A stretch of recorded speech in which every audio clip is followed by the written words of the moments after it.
The Soul Sovereignty podcast is a deep dive into the core wounds and deeply embedded subconscious beliefs that reside within the collective psyche so that you can reclaim your sovereignty and embody your power to experience freedom in your relationships.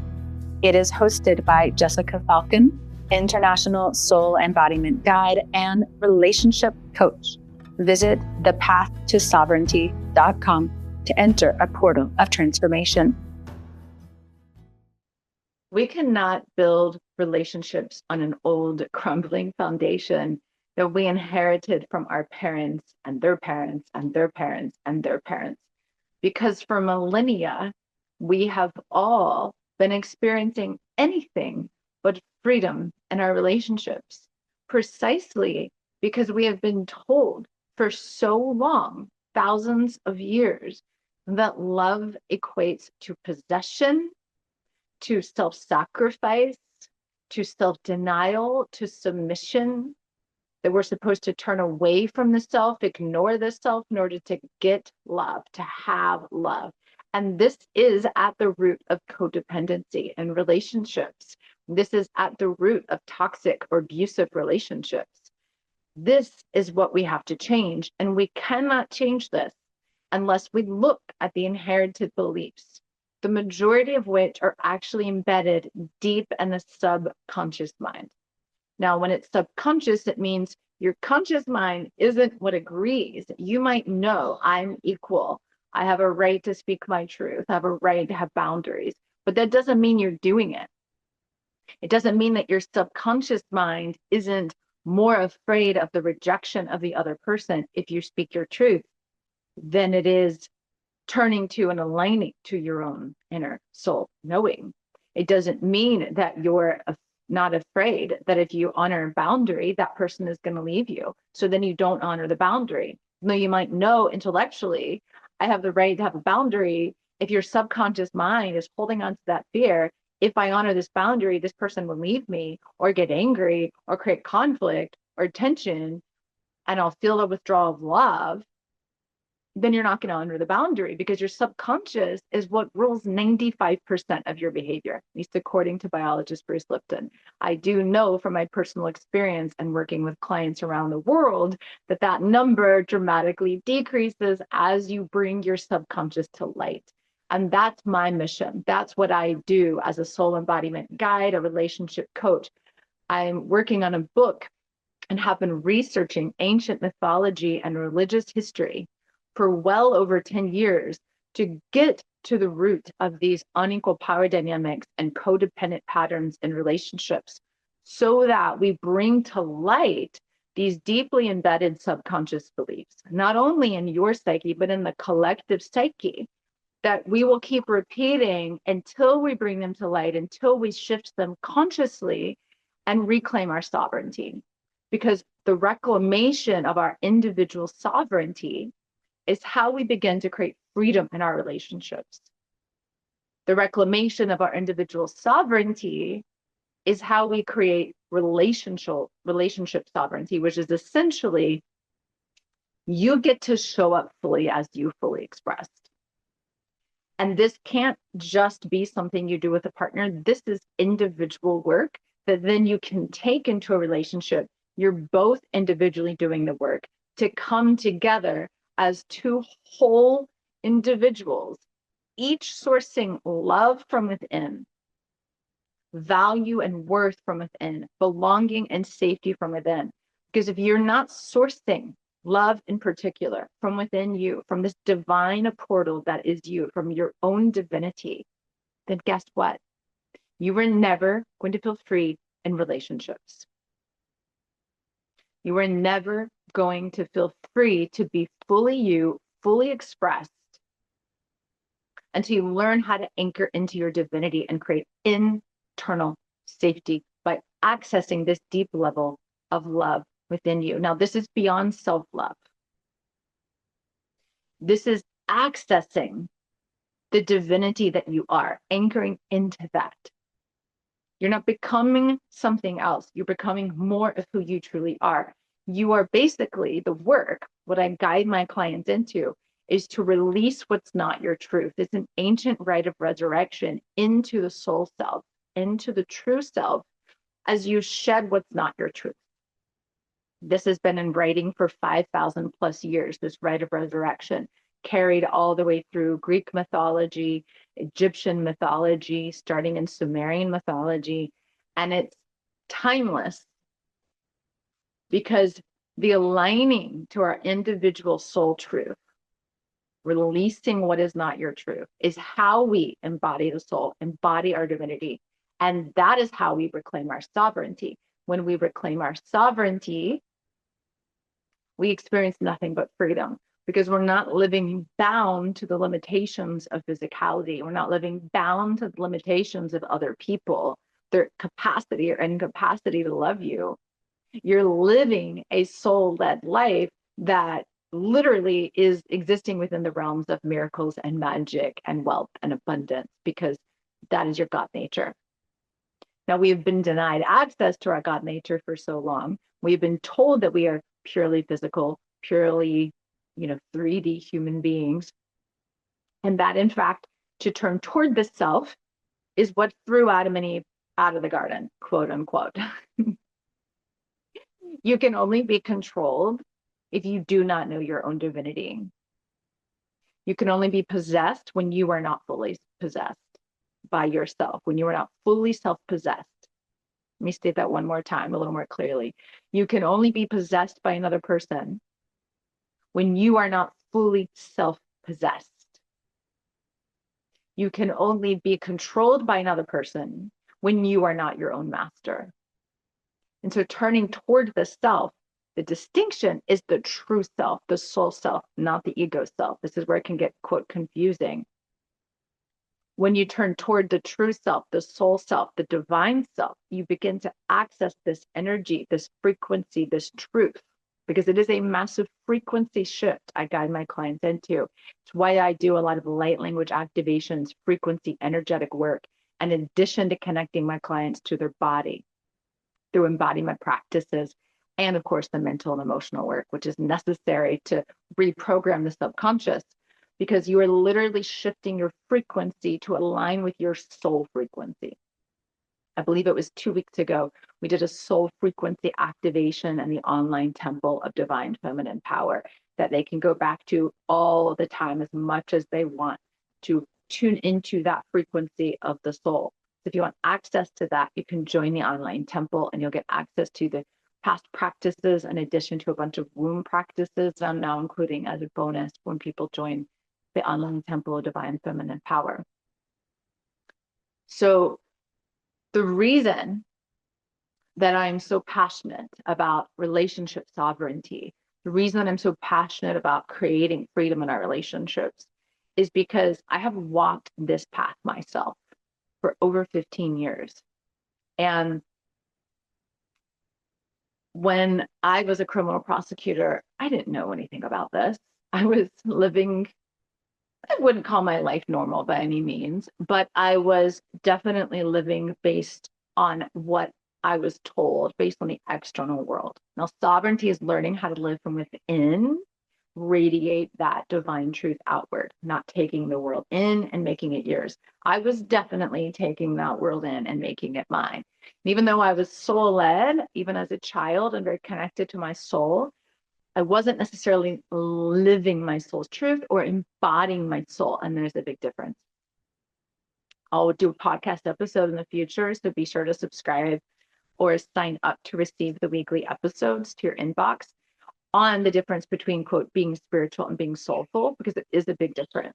It's one thing to be spiritual, it's another to live a soul-led life. Soul is all about embodiment. That is divine feminine. It's your divinity here in form. And while I was a prosecutor, about 7 years in to practicing law, I felt a soul calling, and it was asking me to leave the profession. Very long story short, I'm a writer, so I could talk about this all day long. Very long story short, I end up on a spiritual pilgrimage to France. I arrive on the mountain of Mary Magdalene, and I met a man who a voice announced was my soulmate. Now, if you know anything about soulmates, you know that they are here for us. They can be destructive relationships, toxic relationships, abusive relationships. They can be dreamy relationships, but usually what they're doing is they are showing you exactly what your soul needs to see so that you can reclaim your power back from external sources, any codependent cores, any energetic cords, karmic imprints, in order to anchor into your own divinity and soul truth. At the time, I didn't have that perspective. What I did know is that I was being shown what I needed to see to heal within myself. The mistake I made was thinking, if I heal me, he will change. If I heal me, he will change. When the reality is, a relationship, particularly built on sovereignty, always requires both people to do the inner work, both people to be whole and complete, both people to come together as equals. That is a sovereign relationship. That is the basis for sacred union. One person cannot be lifting the other up and doing all the work for them. It does not work that way. I made the mistake of thinking I could because I heard that you create your own reality. New age, I'll say, not so soul-informed information. When I was in this relationship, it was a very karmic relationship, soulmate relationship. We have more than one soulmate, by the way. I was recognizing that as he was basically judging me and putting me down for my intelligence, for my sexuality, for how powerful I was too charismatic. I learned French quicker than he learned English. I was too intelligent. I had too many friends. He was jealous. He was intimidated. He was threatened. And what did I do? Despite having been a women's rights advocate for over 10 years at this point, this was in 2013 and 14, despite having gone to hospitals, meeting with women, speaking at women's rights rallies, answering hotline calls, writing a thesis on domestic violence, despite all of that and more, I found myself apologizing. I found myself harboring deep shame. I found myself making myself the problem. What did I do? It's all my fault. Something is wrong with me. What have I done? How can I make this better? I internalized all of the insults, all of the attacks. I made myself the problem. This is very common. I've seen this in women around the world. I've seen this in men around the world as well, but it's especially common for women precisely because of these deeply embedded beliefs that have been passed down for millennia that I help my clients release. And I started to realize this disconnect between my conscious mind, which knew this is not okay, this is a problem. I know this from doing all this women's rights work. I know this from being a criminal prosecutor. So how in the world am I finding myself in this situation? How in the world am I in a relationship like this when I have the knowledge I do? And it was because my subconscious mind was ruling me, not my conscious mind. Again, very common. 95% of most people's behavior is ruled by the subconscious. And we access the subconscious not in what we think, but in how we feel. So I started to write down these beliefs, these subconscious beliefs that I was noticing within myself. And then when I left the relationship in the beginning of 2016, January 2016, I began to research to get to the root. That was when I started looking at religious history and ancient mythology to get to the root of these beliefs. And then when I began to work with clients in 2021, whether they were from Saudi Arabia, Norway, Spain, Lithuania, the UK, America, France, they all experienced the same subconscious beliefs, the same inherited patterns, the same type woundings. And this is because it's not just you, and you are not the problem. And you have the power to confront these subconscious beliefs, to repattern your subconscious mind, to reclaim your power back by anchoring into your divinity, by accessing your soul truth, which we access in and through the body, because your body is the energy of your soul. You access this through the body and you release what's not your truth.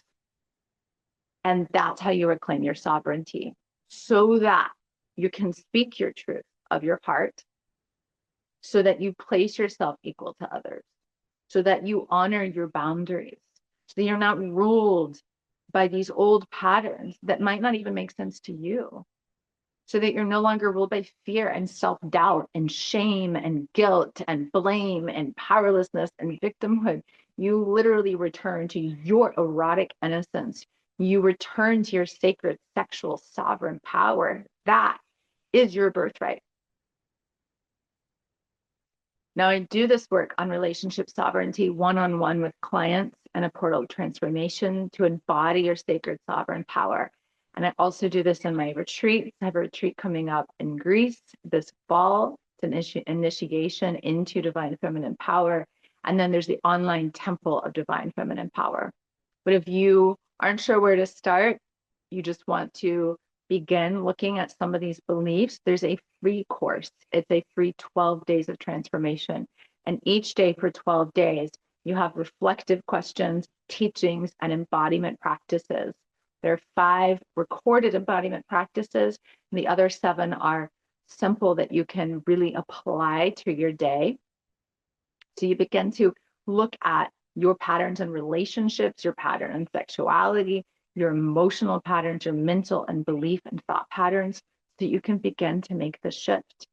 Because when you reclaim your sovereignty, you are not just doing it for yourself. You are creating a collective shift on this planet, which is why it's so important. Jessica Falcon at The Path to Sovereignty. You can visit thepathttosovereignty.com. I'll put the link below to learn more about these offerings and sign up to get the Soul Sovereignty podcast delivered straight to your inbox. Feel free to reach out. I offer a free 20-minute connection call if you want to chat about the possibility of working together. If you have any questions, you're not sure where to begin, that's a great way to connect. I'll look forward to seeing you on the next Soul Sovereignty podcast. This is a 7-part series on soul sovereignty. And so next week, we're going to be talking about financial sovereignty, which is definitely really helpful for creating relationship sovereignty. It's an aspect of that.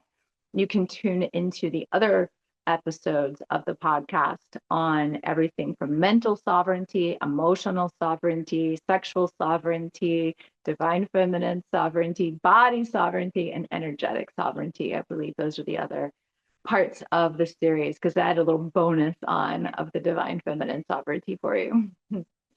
Okay, be sure to subscribe, like, leave a comment, and I look forward to seeing you soon.